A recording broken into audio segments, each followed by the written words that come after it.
Maya Chen pressed her face against the cold window of the research station, watching the alien sunrise paint the sky in shades of purple and gold. 3 months on Kepler 442b, and she still couldn't get used to the twin suns that rose each morning. Her parents thought she was crazy for volunteering for the xenobiology program at 17. But Maya had always been drawn to the unknown. The research station hummed quietly around her as the other scientists began their morning routines. Dr. Rodriguez was already in the lab, probably dissecting another plant sample. The security team was running their perimeter checks. Everything was normal, routine, boring. Maya grabbed her sample kit and headed for the airlock. Today's mission was simple. Collect soil samples from Sector 7, a marshy area about 2 kilometers from the station. The brass back on Earth wanted to know if the strange mineral deposits there could support human agriculture. Maya didn't care about the minerals. She was hoping to find something alive. The planet's atmosphere was breathable for humans, though it tasted metallic and made her nose tingle. She walked through the purple grass, her boots squelching in the damp ground.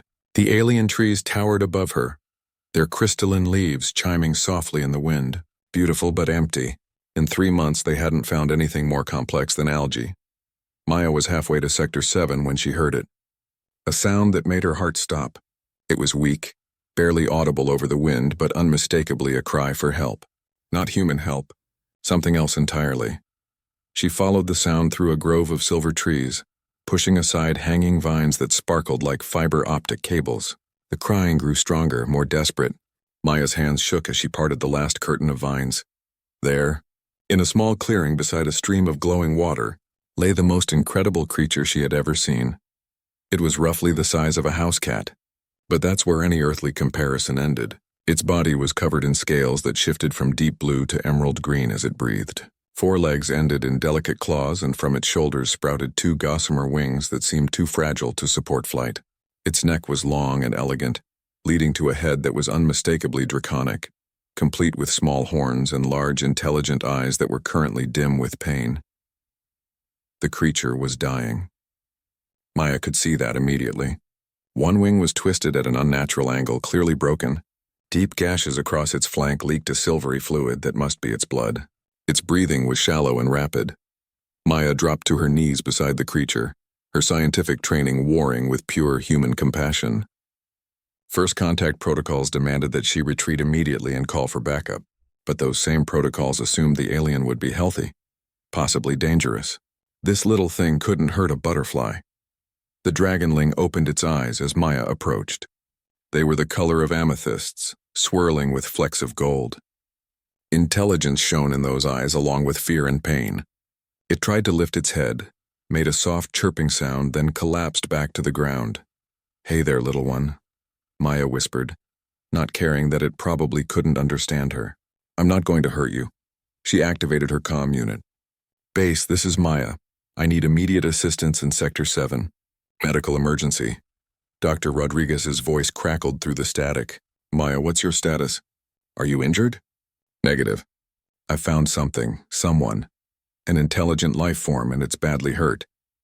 The silence that followed stretched for several seconds. "Maya, you need to return to base immediately. Do not approach the organism. It's just a baby, Dr. Rodriguez. It's dying. That's an order, Chen. Return to base now." Maya looked down at the little dragon. It had managed to lift one clawed hand toward her, a gesture so heartbreakingly human in its plea for help that her decision was made.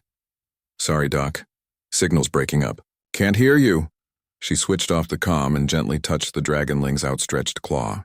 Its scales were warm, fever-hot. The little creature's eyes widened at her touch, but it didn't pull away. Maya had taken advanced first aid courses, but nothing had prepared her for treating an alien. Still, some things were universal. The creature was in shock, losing blood and probably dehydrated. She could work with that. From her sample kit, she pulled out an emergency blanket and carefully wrapped it around the Dragonling. It was so light, probably weighing less than 5 pounds. She activated a chemical heat pack and tucked it near the creature's chest. The broken wing was the biggest problem. Maya had helped her veterinarian aunt set bird wings before, but this was different. The wing membranes were translucent and seemed to shimmer with their own internal light.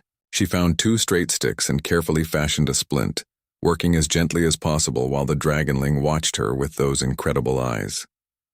Next, the wounds. Maya used antiseptic wipes to clean the gashes, relieved when the silver blood began to clot. The Dragonling made soft whimpering sounds, but it didn't try to escape or attack. If anything, it seemed to understand that she was helping. She tried to give it water from her canteen, but the creature turned its head away. Maya frowned, thinking. The stream beside them glowed with bioluminescence. Maybe it needed the minerals in the local water to survive. Using her sample container, Maya collected some of the glowing stream water. The Dragonling perked up immediately when she brought it close. It lapped at the water eagerly, the glow spreading through its translucent throat as it drank. Better? Maya asked softly. The creature looked up at her and made a sound that was almost like a purr. Then incredibly it tried to sit up. Maya helped support it, marveling at the trust this alien baby was showing her. Her comm unit squawked to life. Maya, this is Commander Torres. Report your position immediately. We're sending a retrieval team. Maya looked down at the Dragonling, now alert and watching her face intently. In the distance, she could hear the whine of approaching hover vehicles. In a few minutes, this little creature would become a specimen, poked and prodded and studied until it died from stress. I'm sorry, little one, she whispered, but I'm going to take care of you. Maya gathered the Dragonling carefully in her arms and ran deeper into the alien forest. Maya ran through the alien forest with the Dragonling clutched against her chest, her heart pounding as she heard the search vehicles getting closer. The little creature had wrapped its good wing around her arm, holding on like a frightened child. She could feel its rapid heartbeat through the emergency blanket. She needed shelter, somewhere to hide until she could figure out what to do next. The forest was dense here, with massive trees whose trunks were wide enough to hollow out entire rooms. Maya spotted one with a natural hollow near its base and dove inside just as the first hover vehicle passed overhead. The hiding spot was cramped but dry. Bioluminescent moss on the walls provided a soft blue glow. Maya settled the Dragonling on her lap and checked its wounds. The bleeding had stopped, which was good, but the little creature was still weak and warm with fever. Maya Chen, respond immediately. Commander Torres's voice echoed through the forest from amplified speakers. You are in violation of first contact protocols. Return to base with the specimen. Specimen. The word made Maya's blood boil. She looked down at the Dragonling, who was watching her face with those intelligent purple eyes. This wasn't a specimen. This was a person. The Dragonling made a soft chirping sound and pointed one clawed finger toward the back of the hollow. Maya squinted in the dim light and saw what it was indicating. Hidden behind a curtain of hanging roots was a tunnel leading deeper into the tree. You want me to go that way? Maya whispered. The Dragonling nodded. Actually nodded just like a human would. Maya's breath caught. This level of intelligence, this ability to communicate across species barriers was unprecedented. She gathered the little creature carefully and squeezed through the tunnel. It opened into a larger chamber inside the tree, but this one wasn't natural. The walls were smooth and curved, carved with intricate patterns that seemed to shift in the mossy light. In the center of the chamber sat a pool of the same glowing water Maya had found by the stream. Is this your home? Maya asked. The Dragonling chirped and pointed toward one of the carved walls. Maya moved closer and gasped. The patterns weren't just decorative. They were a written language, flowing symbols that seemed to tell a story, and in that story, repeated over and over, was an image she recognized. The Dragonling species, but much larger. Adults, she realized. These weren't just random animals. They were an intelligent species with their own culture, their own language. The Dragonling in her arms made a longer series of sounds, almost like speech. Maya wished desperately that she could understand, but the emotion behind the sounds was clear. Sadness, loss, fear. Where is your family? Maya asked gently.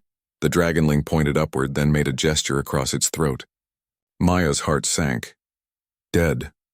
The little creature was alone, just like she had suspected. Over the next several hours, Maya worked to make the Dragonling more comfortable. She cleaned its wounds again with water from the sacred pool, which seemed to have healing properties. The creature's fever broke and its breathing became stronger. It even tried to eat some of the glowing fruit Maya found growing on vines near the pool. As the alien sun set and the forest grew dark, Maya made her decision. She couldn't take the Dragonling back to the research station. It would be studied, experimented on, possibly dissected, but she also couldn't stay here forever. Her oxygen recycler would last maybe another day. She activated her personal comm unit. the one that bypassed official channels and connected directly to her friend Jake, back on Earth. Maya. Jake's voice was fuzzy with distance and quantum interference. Where are you? The news feeds are going crazy. They're saying you've gone rogue with some kind of alien contact. Jake, I need your help, Maya said quietly, glancing down at the Dragonling who was now sleeping peacefully in her lap. I need you to get a message to the Interspecies Rights Coalition. Tell them we've made contact with an intelligent species on Kepler 442b, and that the Colonial Authority is planning to treat them as specimens rather than persons. Maya, what are you talking about? What intelligent species? Maya looked around the carved chamber, at the written language covering the walls, at the carefully constructed pool and the deliberately cultivated fruit vines. A very young, very advanced species that's probably been here for thousands of years. And Jake, they're beautiful. The Dragonling stirred in her sleep, making soft purring sounds. Maya gently stroked its scales, marveling at how they shifted color in response to her touch. I'm sending you data now, Maya continued, activating her suit's recording systems. Everything I've documented. The language, the architecture, the behavior patterns. This isn't first contact with animals, Jake. This is first contact with people. The Authority won't like this, Maya. If you're right about intelligence, it changes everything.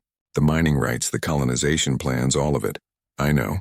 That's why I need the Coalition involved before the Authority can suppress the evidence. Maya spent the rest of the night documenting everything she could. She recorded the wall carvings, analyzed the water composition, cataloged the fruit and its nutritional properties. Most importantly, she documented her interactions with the Dragonling, who proved again and again that it understood not just communication but cooperation. When she offered it water, it would point to indicate how much it wanted. When she cleaned its wounds, it would hold perfectly still even though she knew it hurt. When she showed it her tablet displaying Earth animals, it pointed to the pictures and made questioning sounds, clearly asking what they were. As the alien dawn broke, painting the chamber in rainbow light filtering through the tree's crystal leaves, Maya made her final log entry. Personal log, Maya Chen, xenobiologist 2nd class. I have confirmed the existence of intelligent life on Kepler 442b. The species appears to be draconic in nature, highly intelligent and possesses written language and sophisticated construction abilities. The individual I've encountered is very young, possibly equivalent to a human child, but demonstrates clear reasoning ability and complex emotional responses. She paused, looking down at the Dragonling, who was now awake and watching her with bright, curious eyes. The Colonial Authority has ordered me to return this individual as a specimen for study. I cannot and will not comply with this order. Instead, I am formally requesting asylum for both myself and this individual under the Galactic Accords on Sentient Rights, pending intervention by the Interspecies Rights Coalition. Maya sealed the message and sent it through every channel she could access. Now she just had to hope help would come before the Authority decided to take more drastic action. The Dragonling chirped softly and pointed toward the chamber entrance. Through the tunnel, Maya could hear voices and the whine of scanning equipment. They'd been found. Maya clutched the Dragonling closer as heavy footsteps approached the tree hollow. The little creature seemed to sense the danger, pressing against her and making barely audible whimpering sounds. Its scales had shifted to a mottled gray color, probably a natural camouflage response. Chen, we know you're in there. Commander Torres's voice echoed through the tunnel. Come out now and this doesn't have to get ugly. Maya looked around the chamber desperately. The carved walls showed no other exits and the pool was too shallow to hide in. She was trapped with nowhere to run. Maya, Dr. Rodriguez's voice joined the commander's, gentler but firm. You're not thinking clearly. That creature could be carrying diseases, parasites, anything. You're putting yourself and the entire mission at risk. The Dragonling looked up at Maya and made a series of soft chirping sounds. Then incredibly it pointed to one of the wall carvings Maya hadn't examined closely. She moved toward it, squinting in the dim light. The carving showed Dragonlings like her companion, but they were arranged in a pattern around what looked like a larger tree, and they were glowing. Not just their eyes, but their entire bodies, pulsing with the same bioluminescent light as the pool water. The Dragonling chirped again and placed one tiny claw on Maya's hand. Suddenly, warmth spread up her arm, followed by the strangest sensation she'd ever experienced. It was like someone else's emotions were flowing into her mind. Sadness, yes, but also hope, determination, and something that felt remarkably like friendship. Telepathy, Maya breathed. You're telepathic. Images flashed through her mind. Not her own memories, but the Dragonlings.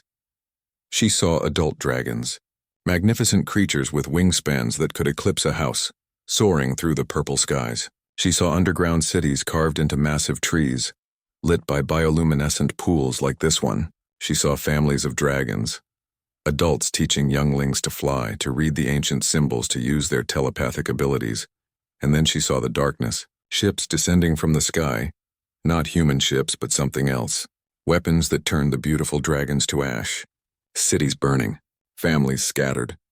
The adult dragons fighting desperately to protect their young before falling one by one to superior technology.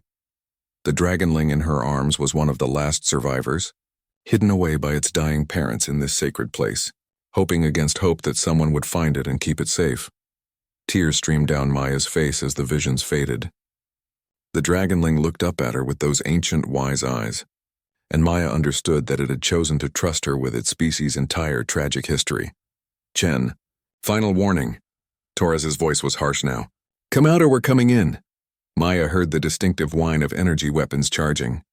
They weren't just planning to arrest her anymore. They were willing to use force. The dragonling made a decision. It struggled out of Maya's arms despite its injuries and moved to the pool in the center of the chamber.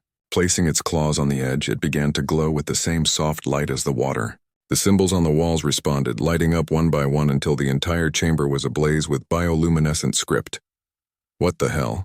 Torres's voice came from the tunnel entrance. The tree itself began to respond. Maya felt it rather than heard it, a deep thrumming vibration that seemed to come from the planet's core. Throughout the forest, other trees began to glow. Ancient trees, she realized, each one containing chambers like this one, all connected through some vast underground network. And from those trees came answering calls. Not the voices of dragonlings, but something else. Adult dragons, Maya realized with shock. The species wasn't extinct after all. They had been hiding, waiting, watching the human colonists and trying to decide if these new arrivals were friend or foe. The dragonling's telepathic voice whispered in Maya's mind, clearer now thanks to their growing connection. "My people come. They want to meet the human who showed kindness to their lost child." "Chen, what's happening out there?" Torres shouted over the growing noise. "The trees are lighting up like Christmas. Our equipment is going haywire." Maya stood up and walked toward the tunnel entrance, the dragonling flying weakly beside her on its one good wing. She emerged from the tree to find the research team's weapons pointed at her, but their faces showed more fear than aggression now. The entire forest was alive with light and sound. In the distance, Maya could see shapes moving through the sky. Large shapes with wings that caught and reflected the aurora light from the trees. "Commander Torres," Maya said calmly, "I'd like to introduce you to the native intelligent species of Kepler 442b, the ones we've been walking over and studying without even realizing they were there." The first adult dragon landed in the clearing with surprising grace for something the size of a small aircraft. Up close, it was even more magnificent than Maya's visions had suggested. Its scales shimmered with deep purples and blues, and its eyes held the same intelligence as the dragonlings, but magnified by centuries of experience. The research team's weapons wavered. "How do you shoot at something that's clearly a person, not an animal?" Dr. Rodriguez lowered his scanner with shaking hands. "Maya, the readings I'm getting, the electromagnetic patterns, the brain activity, this is definitely sentient. Highly sentient." More dragons landed around the clearing. Some were warriors, Maya could tell, their scales scarred from ancient battles. Others looked like scholars or scientists, carrying devices that hummed with the same bioluminescent energy as the trees. And at the back of the group, protected by the others, were more younglings like Maya's companion. The lead dragon approached Maya slowly, its massive head lowering to study her. When it spoke, its voice resonated directly in her mind, as clear as spoken words. "Human child, you have shown great kindness to one of our own. For this we are grateful. We had thought your species might be like the others who came before, the ones who brought only death and fire, but perhaps we were wrong." Maya felt the dragonling beside her radiating pride and affection. Through their mental connection, she understood that it had been telling its people about her gentleness and refusal to harm even when ordered to do so. "My name is Maya," she said aloud, knowing the dragons could hear her thoughts as clearly as her words, "and we're not all the same. Some humans would hurt you, yes, but others would protect you. I would protect you. Commander Torres stepped forward, his weapon still raised but uncertainty clear on his face. Chen, step away from the creatures. We need to report this to Colonial Command immediately. The lead dragon's attention shifted to Torres, and Maya felt the temperature drop several degrees. Ancient anger radiated from the massive creature, memories of ships and weapons and family members who had died defending their world. This one thinks of us as things to be reported, catalogued, controlled, the dragon said to Maya, as did the others who came before. Maya placed her hand on the Dragonling's head, feeling its trust and affection flow through their bond. An idea was forming, dangerous but necessary. What if they didn't report you as animals or specimens? Maya asked. What if they reported you as equals, as the rightful inhabitants of this world who deserve respect and protection? Torres scoffed. Chen, you're talking about overturning decades of colonial policy. This world is scheduled for human settlement. There are resources here worth billions. The lead dragon's eyes blazed with inner fire. Resources. Always it comes to resources with your kind. But Maya sensed something else from the dragon. Hope. After centuries of hiding, after losing so much to previous invaders, here was a human offering something different. Recognition, respect, partnership. The Dragonling chirped softly and projected another series of images into Maya's mind. Dragons and humans working together, sharing knowledge, building something better than either species could create alone. Maya smiled and looked up at the towering adult dragon. What if we could offer you something better than just being left alone? What if we could offer you alliance? The word alliance hung in the air like a bridge between two worlds. Maya felt the adult dragon's surprise ripple through the telepathic connection, followed by what could only be described as cautious hope. Commander Torres, however, was less receptive. Chen, you're talking treason. You can't negotiate treaties with alien species. You're a junior xenobiologist, not a diplomat. Maybe that's exactly why I should be negotiating, Maya replied, her hand still resting on the Dragonling's head. I'm not thinking about mining rights or colonial expansion. I'm thinking about what's right. The lead dragon stepped closer, its massive form casting Maya in shadow. Through their mental link, she felt it examining her thoughts, testing her sincerity. The sensation was strange but not unpleasant, like having a wise librarian gently browsing through her memories. Your thoughts are unusual for your species, the dragon said, its mental voice tinged with surprise. Most humans we have observed think only of taking, consuming, conquering. But you think of protecting, nurturing, cooperating. Dr. Rodriguez had been quietly scanning the dragons with his equipment, his scientific curiosity overriding his fear. Maya, the energy readings from these beings are incredible. They're not just biological entities. They're living interfaces with their entire ecosystem. The trees, the bioluminescent organisms, even the mineral deposits, they're all connected through some kind of planetary neural network. The Dragonling chirped excitedly and projected images into Maya's mind. She saw the dragon civilization as it truly was, not just scattered tribes hiding in trees, but a sophisticated society that had learned to live in perfect harmony with their world. They didn't build cities by destroying forests. They grew cities within living trees. They didn't mine minerals. They cultivated crystal gardens that produced what they needed. They had achieved something humanity had always dreamed of: true sustainability. Your people could learn much from us, the lead dragon said, its thoughts flowing easily into Maya's mind now. And perhaps we could learn from you as well. Your species has a gift for rapid adaptation, for seeing possibilities where others see only obstacles. Chen, this is insane, Torres interrupted. Even if these creatures are intelligent, we have our orders.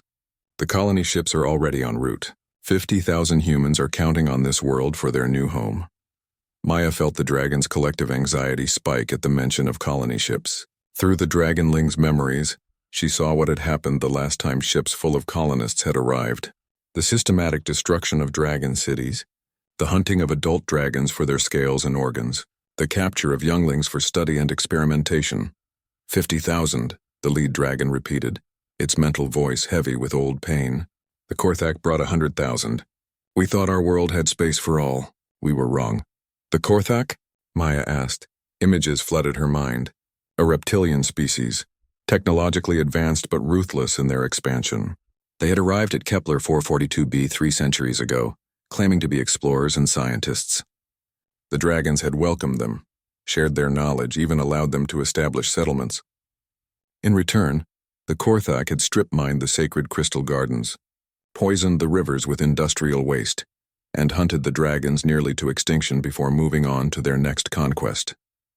"We will not make that mistake again," one of the warrior dragons said, its thoughts crackling with barely contained fury. "If your people come with ships and weapons, we will be ready this time." Maya felt her heart sink. After everything they'd been through, after the trust she'd built with the Dragonling, it was going to come down to another war. Another genocide, either of the dragons or of the incoming human colonists, unless she could find another way. What if the humans didn't come as conquerors? Maya asked. What if they came as partners?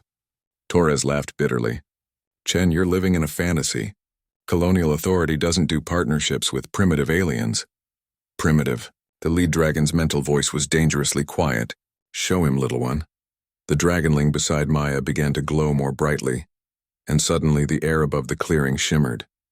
A holographic display materialized, showing detailed star charts, mathematical equations, and what looked like blueprints for technology far beyond anything humans had developed.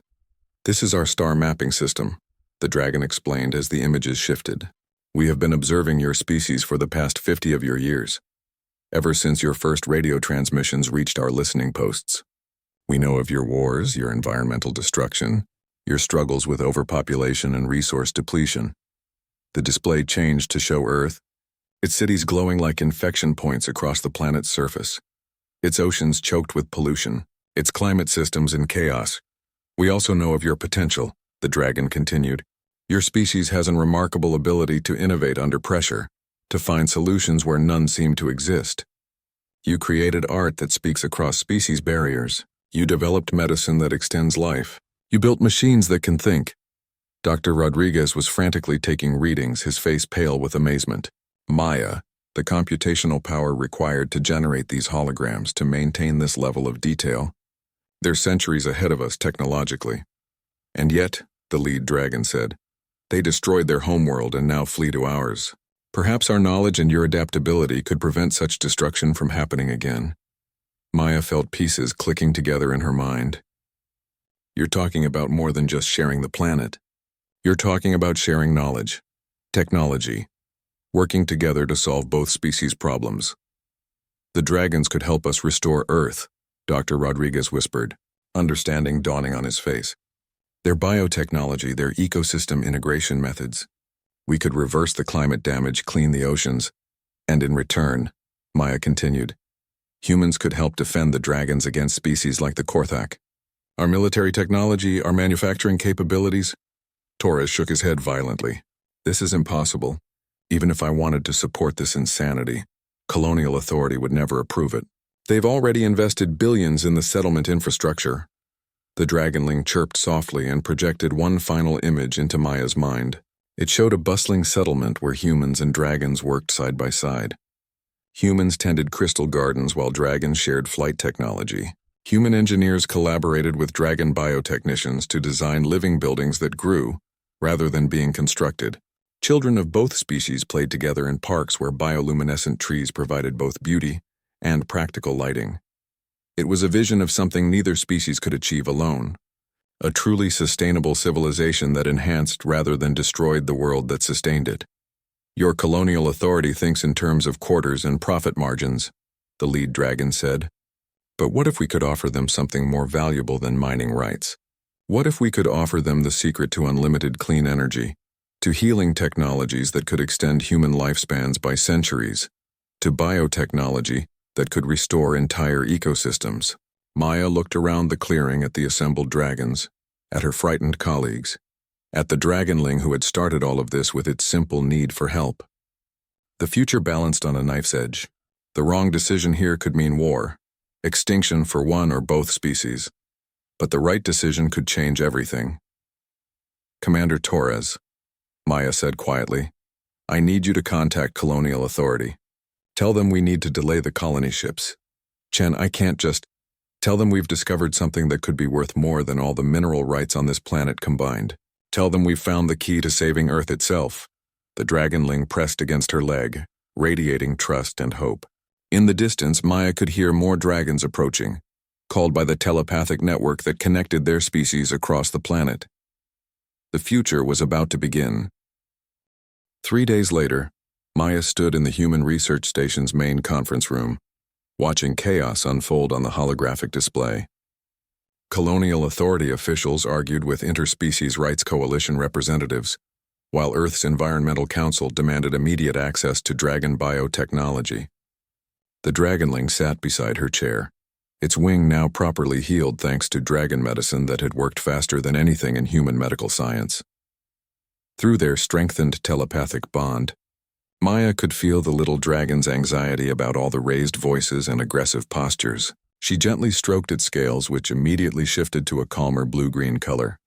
"This is unprecedented," Director Walsh from Colonial Authority was saying, his hologram flickering slightly. "Due to the quantum communication delay, we're talking about rewriting the entire colonial framework based on the testimony of one teenager and a collection of oversized lizards." Maya felt the adult dragons in the forest react to that insult, their collective mental presence pressing against the edges of her consciousness like a gathering storm. The lead dragon, who had introduced himself as Elder Thrix, had been remarkably patient with human prejudice so far, but Maya sensed that patience was wearing thin. "Director Walsh," came the calm voice of Ambassador Chen from the IRC. "The evidence presented is overwhelming. These beings demonstrate clear sentience, advanced technology, and legitimate claim to this world. Under the Galactic Accords, they have every right to determine how their planet is used." "Rights." Walsh's face reddened. "We've invested 40 billion credits in this colony project. 50,000 people have sold everything they own for passage to a new world. You want me to tell them they can't land because a girl found a talking pet?" The Dragonling bristled at the word pet, its scales flashing warning colors. Maya quickly projected calming thoughts to it while addressing Walsh directly. "Director, with respect, you're thinking too small. Yes, traditional colonization is off the table, but what we're offering instead is worth 1,000 times more than any mining operation." Dr. Rodriguez, who had spent the last 3 days working with dragon biotechnicians, stepped forward with barely contained excitement. "Director, in 72 hours I've learned more about ecosystem integration than in my entire previous career. The dragons have shown me living buildings that regulate their own temperature and atmosphere, plants that can process any organic waste into useful compounds, healing techniques that could revolutionize human medicine." "Pretty promises," Walsh scoffed. "But where's the proof of concept? Where are the patents, the exclusive licensing agreements?" Maya felt a ripple of amusement from Elder Thrix through their connection. The concept of owning knowledge was apparently foreign to dragon culture.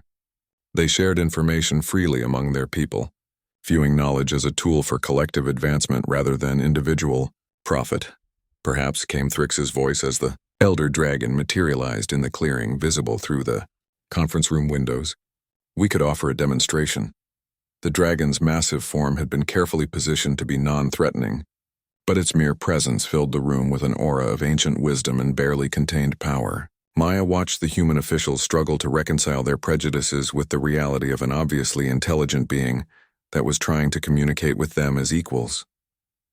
"Director Walsh," Thrix said, his telepathic voice somehow reaching all the humans present, "you are concerned about the investments your people have made. Show me your colony ship's technical specifications." Walsh hesitated, clearly uncomfortable sharing military information with an alien species. Ambassador Chen nodded encouragingly, and after a long moment Walsh activated his datapad. Technical schematics filled the holographic display. Massive vessels designed to carry thousands of people across interstellar distances, equipped with everything needed to establish industrial civilization on an alien world. Thrix studied the designs for several minutes while the humans waited in tense silence. Finally, the dragon began to project his own images into the display. The colony ships were there but transformed. Living hulls that could repair themselves and adapt to different environments. Biological life support systems that could sustain themselves indefinitely without mechanical intervention. Propulsion systems that worked with space-time itself rather than fighting against it. "Your current designs are like trying to swim by fighting the water," Thrix explained. "Functional but wasteful. Our biotechnology could upgrade your ships to work with the natural forces of the universe. The result would be vessels that could travel faster, farther, and safer than anything your species has ever built. The room fell silent as the implications sank in. Dr. Rodriguez was the first to speak, his voice barely above a whisper. Faster than light travel. Real FTL, not just dimensional jumping. We could reach any star in the galaxy. In exchange, Thrix continued, we would ask for partnership, your people's talent for rapid innovation, combined with our understanding of natural systems. Together we could restore damaged worlds, establish colonies that enhance rather than destroy ecosystems, and create technologies that benefit all sentient life. Maya watched Walsh's expression change as he processed the dragon's offer. She could practically see him calculating the commercial possibilities, the competitive advantages, the sheer scope of what was being offered. What guarantees do we have? Walsh asked finally. How do we know you won't simply take our technology and leave us with nothing? The Dragonling beside Maya chirped softly and projected an image into her mind. She smiled and stood up, addressing the room with growing confidence. Because that's not how dragons think, Director. They've been watching us for 50 years. They know our history, our mistakes, our potential. They chose to reveal themselves to us not because they need us, but because they believe we can become better than we are. She gestured toward the window, where more dragons had gathered in the clearing. Warriors, scientists, artists, teachers, all waiting to see what the humans would decide. They survived genocide by the Korthak. They could have destroyed our research station the moment we landed. Instead, they hid and watched and hoped we might be different. That little dragon I found wasn't lost by accident. It was sent to test us, to see if we would show kindness to something small and helpless. The Dragonling confirmed her guess with a burst of warm affection through their mental link. Maya felt a collective approval from the dragons outside as well. She had understood their test correctly. Director Walsh, she continued, we're not just being offered technology. We're being offered membership in a galactic community that values wisdom over power, cooperation over conquest. The question isn't whether we can trust them. It's whether we're mature enough as a species to deserve their trust. Ambassador Chen leaned forward in her hologram.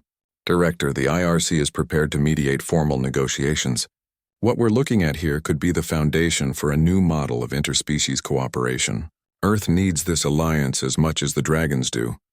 Walsh was quiet for a long time, staring at the technical schematic still floating in the display. Finally, he sighed and rubbed his temples.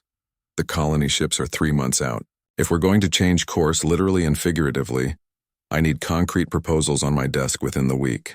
Resource allocation, technology transfer protocols, settlement planning that accommodates both species.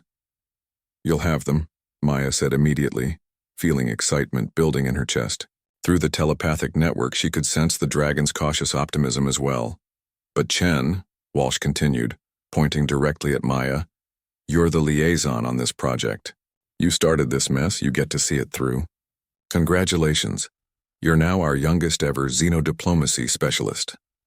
Maya felt the Dragonling's joy explode through their mental connection, followed by warm approval from every dragon in the network. She had become more than just a friend to a single dragon. She had become a bridge between worlds. As the officials began discussing logistics and legal frameworks, Maya slipped outside to where Elder Thrix waited in the clearing. The ancient dragon lowered his massive head to her level, his purple eyes twinkling with something that might have been amusement. Well done, young diplomat, he said. But you know this is only the beginning. There will be those among both our peoples who resist cooperation, who prefer the old ways of fear and conquest. Maya nodded, understanding the challenges ahead. But we have something they don't. We have proof that it can work. She gestured to the Dragonling, who was now playing with some of the younger dragons that had arrived, their species barrier completely irrelevant to their simple joy in each other's company. Yes, Thrix agreed. We have hope. 6 months after first contact, Maya stood on the observation deck of the colony ship New Horizons, watching Kepler 442b grow larger in the view screen. But this wasn't the same ship that had left Earth. The hull now gleamed with a biometallic sheen that could repair itself and adapt to cosmic radiation. Living conduits carried energy throughout the ship with perfect efficiency. The journey that should have taken 18 months had been completed in 8. Thanks to Dragon-enhanced propulsion systems, the Dragonling, now called Spark by the human children on the ship, had grown considerably during the journey. Its wing had healed perfectly, and it could now fly for hours without tiring. More importantly, it had become a living bridge between the two species, helping to ease the fears and prejudices that both sides carried. "Maya, report to the bridge, please," came Captain Rodriguez's voice over the ship's communication system. Maya smiled, remembering when Dr. Rodriguez had been just another xenobiologist. The success of the Dragon Alliance had earned him rapid promotion to lead the joint colonization mission. Maya made her way through corridors that pulsed gently with bioluminescent light, past hydroponic gardens where human vegetables grew alongside dragon fruit trees. The ship carried 15,000 humans now, not 50,000 as originally planned. The rest had chosen to wait and see how the first joint colony developed before committing to interstellar relocation. On the bridge, she found Captain Rodriguez studying orbital approach trajectories with his dragon counterpart, Flight Singer Vex. The dragon was slightly smaller than Elder Thrix, but still impressive, her silver scales reflecting the starlight from the viewscreen. "Maya," Rodriguez said without looking up from his displays, "we've got a problem. Long-range sensors are picking up Korthak energy signatures in the outer system." Maya felt her blood turn cold. Through her connection with Spark, she sensed the Dragonling's immediate terror. The Korthak had returned to finish what they started 3 centuries ago. "How many ships?" Maya asked, trying to keep her voice steady. "At least a dozen," Vex replied, her mental voice tight with old anger. "Probably scouts for a larger force. They must have detected our enhanced propulsion signatures during approach." Maya closed her eyes and reached out through the telepathic network that now connected her to dragons across the planet. Elder Thrix's presence filled her mind immediately, along with dozens of other dragon voices, all sharing the same mixture of fear and determination. "The Council has been debating whether to fight or hide." Thrix's mental voice carried the weight of species survival. "Half our people want to retreat to the deep caves as we did before. The others argue that we cannot run forever. There's a third option," Maya said aloud, her words reaching both the bridge crew and the dragon network simultaneously. "We fight but not alone, humans and dragons together." Flight Singer Vex turned her great head toward Maya, scales shifting to deeper silver with flecks of gold. "Human ships are not equipped for space combat against Korthak technology. Your weapons are too crude, your hulls too fragile. Our ships, maybe," Rodriguez said slowly, understanding dawning on his face. "But not our tactics. Dragons, you've been fighting a guerrilla war for centuries. Hiding, striking from ambush, using knowledge of local conditions to overcome superior technology. But you've never had allies who think differently about warfare." Maya felt excitement building through the dragon network as they grasped what Rodriguez was suggesting. "The Korthak expect you to hide or fight them the same way you did before. They don't know about the Alliance. They don't know about hybrid technology." Over the next several hours, Maya found herself at the center of the most unusual military planning session in human history. Dragons and humans collaborated through telepathic links and holographic displays, combining human strategic thinking with dragon intimate knowledge of local space.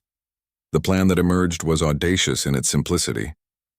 The New Horizons would continue its approach to the planet, broadcasting normal colony ship signals and appearing defenseless. Meanwhile, dragon bioships would remain hidden in the asteroid belt, using their natural ability to mimic space debris. "The Korthak will want to capture the ship intact," Vex explained. "Human technology is still valuable to them, even if primitive. They will move to disable rather than destroy. And that's when we spring the trap," Maya added, feeling Spark's approval through their bond.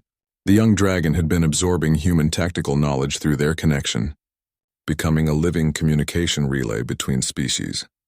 As the Korthak ships approached, Maya watched from the bridge with growing tension. The alien vessels were sleek and predatory, covered in the same dark metal that had haunted dragon nightmares for 3 centuries. Their weapon systems glowed with menacing energy as they moved to surround the seemingly helpless colony ship. "Colony vessel, you will surrender immediately," came the Korthak transmission, translated through dragon linguistic databases. "Prepare to be boarded." Rodriguez opened a channel, his voice carefully modulated to sound frightened and confused. "Unknown ships, this is Captain Rodriguez of the Earth vessel New Horizons. We're a peaceful colony mission. We mean no harm." Maya felt the dragons throughout the system tense as the Korthak ships moved into attack formation. Through Spark's heightened senses, she could perceive the electromagnetic patterns of the alien ships, the way their shields flickered and pulsed, the blind spots in their sensor arrays. Beginning boarding approach, the Korthak commander announced. Resistance will result in immediate destruction. Now, Maya whispered into the Dragon network. Space around the Korthak fleet suddenly came alive. What had appeared to be asteroids revealed themselves as Dragon bioships, their living hulls shifting and changing to optimize for combat. Energy weapons that had been dormant for centuries sparked to life. But these weren't the same weapons the Korthak remembered. Human targeting systems guided Dragon bioenergy, creating precise strikes that found weaknesses in Korthak shields. The New Horizons itself transformed as hidden Dragon technology activated. Biometal armor flowed across its hull while living weapons emerged from concealed ports. The helpless colony ship became a hybrid predator in seconds. But the most devastating weapon was coordination itself. Human tactical doctrine emphasized flexibility and adaptation, constantly changing approaches to keep enemies off balance. Dragon telepathy allowed instant communication across the entire fleet, letting them execute complex maneuvers as if they were a single organism. The Korthak ships, designed to fight enemies who followed predictable patterns, found themselves overwhelmed by an opponent that seemed to anticipate their every move while constantly surprising them with new tactics. Impossible, came the Korthak commander's transmission as his flagship's shields failed under concentrated fire. The Dragons were defeated. They had no allies. They do now, Maya replied, knowing the translation would reach the alien commander. Through Spark's connection, she projected images of the joint colony below. Humans and dragons working together, building something neither species could achieve alone. One by one, the Korthak ships retreated or were disabled. Maya felt no satisfaction in the violence, but she understood its necessity. Some species would only respect strength, and the Alliance had just proven it possessed that strength. As the last Korthak vessel limped away from the system, Maya received a transmission that made her heart soar. More human ships were approaching, but these weren't carrying weapons or colonists. They carried Earth's environmental restoration teams, xenobiologists eager to study Dragon biotechnology, and diplomats from a dozen other species who had heard about the Alliance and wanted to learn more. Spark, Maya said to the Dragonling perched on her shoulder. I think we're about to get very busy. Through their bond, she felt the young dragon's excitement and anticipation. The little creature that had once lain dying in an alien forest had become the catalyst for something unprecedented in galactic history. Proof that cooperation was stronger than conquest, that diversity was more powerful than dominance. The real work was just beginning. 5 years later, Maya stood in the center of New Eden's main plaza, watching human children play tag with young dragons while their parents discussed terraforming techniques that could restore entire dead worlds. The city itself was a marvel of hybrid architecture, with living buildings that grew from dragon biotechnology and human engineering innovations that maximized both comfort and efficiency. Spark, now fully grown with a wingspan that could cast shade over half the plaza, landed gracefully beside her. Through their bond, Maya felt the dragon's contentment mixed with anticipation. Today was special, marking the 5th anniversary of the Alliance and the inauguration of something that would have seemed impossible just years before. Maya Chen, please report to the council chamber, came the announcement in both human and dragon languages. Maya smiled, remembering when she had been just a 17-year-old xenobiologist who thought finding alien microbes would be the height of excitement.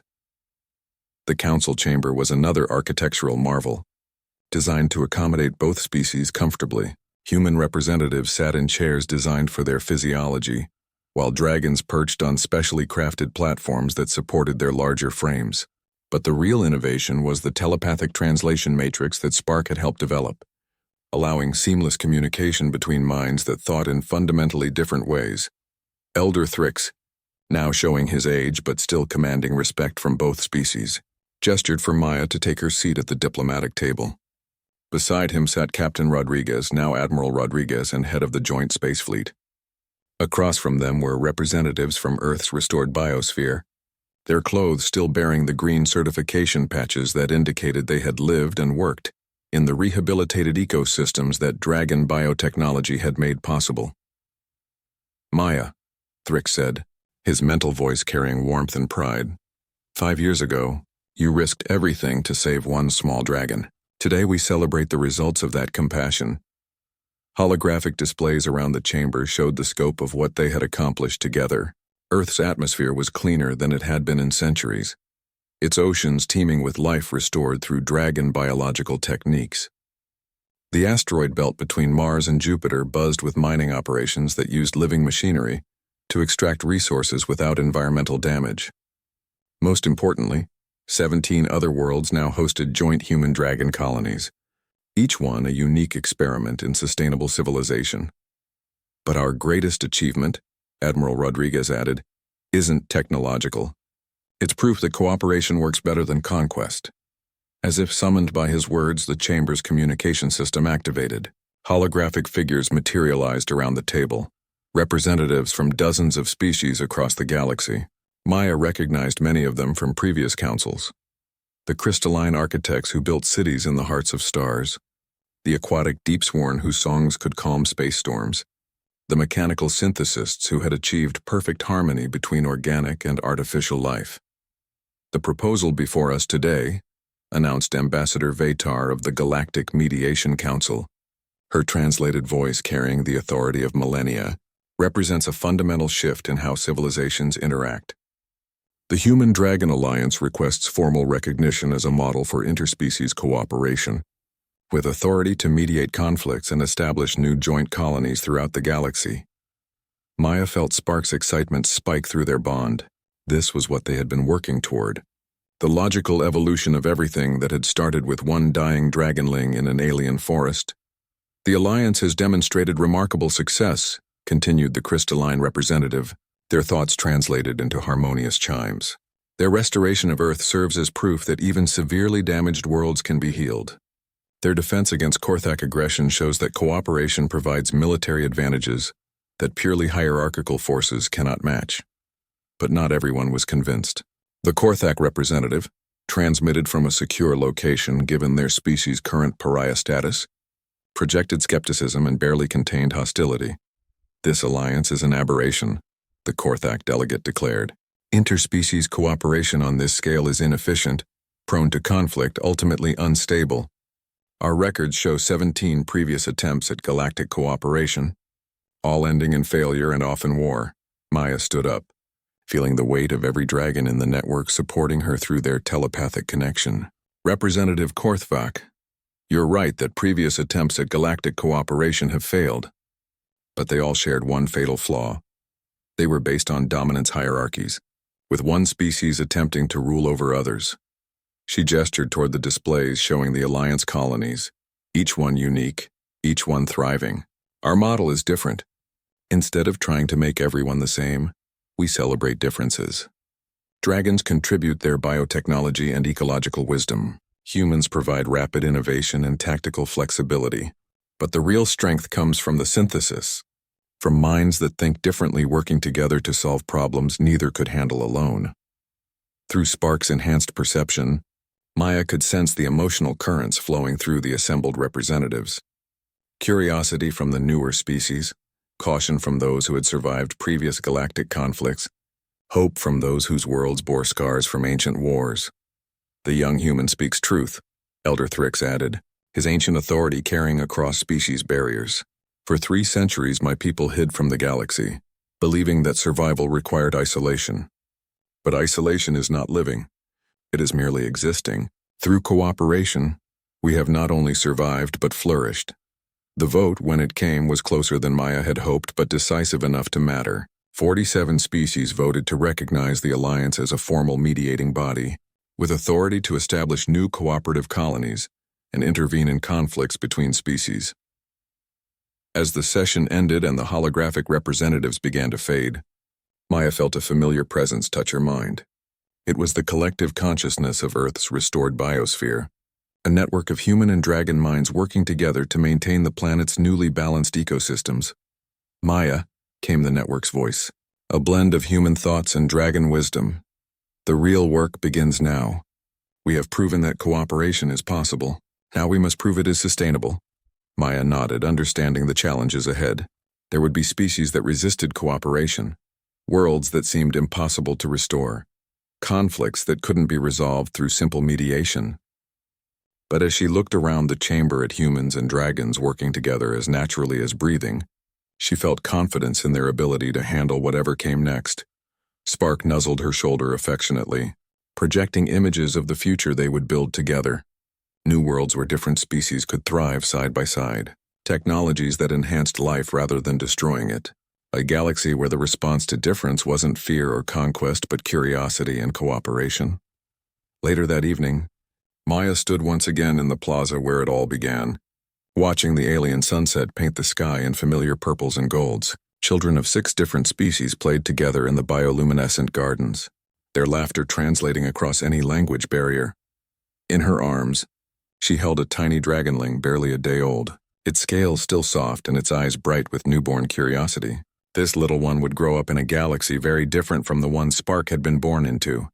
A galaxy where cooperation was normal, and isolation was the aberration. "What do you think, little one?" Maya whispered to the baby dragon. "Ready to help us change the universe?" The dragonling chirped softly and wrapped one tiny claw around her finger, its scales shifting to match the warm gold of the setting suns. Through her connection with Spark and the entire dragon network, Maya felt a wave of contentment and anticipation from thousands of minds working together toward a common goal. The alliance had begun with one human showing kindness to one dying dragon. Now it spanned the galaxy, proof that the best qualities of any species were magnified when combined with the best qualities of others. And this, Maya realized, was just the beginning. In a universe full of different minds and different worlds, there was no limit to what they could accomplish together. As the stars began to emerge in the alien sky, Maya carried the baby dragon home, ready for whatever tomorrow would bring to their impossible, wonderful ever-growing family of worlds.